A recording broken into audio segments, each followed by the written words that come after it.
లేదు, ట్రైన్ చేస్తుంది వాళ్ళని. వాస్తవంగా సర్ గురించి రచ్చ చేసింది కేవలం ఒక్క మమతా బెనర్జీ మాత్రమే. మిగతా రాష్ట్రాలు ఎవ్వరూ చేయలే. ఇప్పుడు తమిళనాడులో స్టాలిన్ ఏమన్నా అబ్జెక్ట్ చేశాడా? ఈవెన్ ఓడిపోయాడు సర్ పేరు ఏమన్నా ఎత్తాడా? లేదు. అది ఆ ఎన్డీఏ కూటమి భాగస్వామిగా అక్కడ.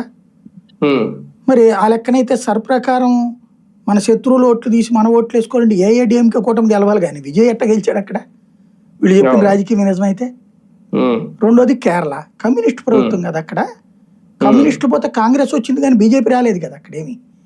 ఈవీఎంలో సర్రో ఇట్లాంటి వాటి బీజేపీ కావాలని చేసుకున్నట్టయితే కేరళలో గెలుస్తుంది, తమిళనాడులో గెలుస్తుంది, 5 రాష్ట్రాలు గెలిచేసేది. బెంగాల్లో ఒక్కచోట గెలిచింది మరి అక్కడ. ఎందుకని? అక్కడ సర్కి వచ్చిన ప్రాబ్లం వల్ల ఏంటంటే మిగతా రాష్ట్రాల్లో ఈ ఇంకొకటి, మీరు మీడియా ఇవాళ ఏం తక్కువేం లేదు కదా, చెంబు చెంచాడు కాదు, చుక్క నీరుతో సమానంగా ఉన్నాయి మీడియాలు.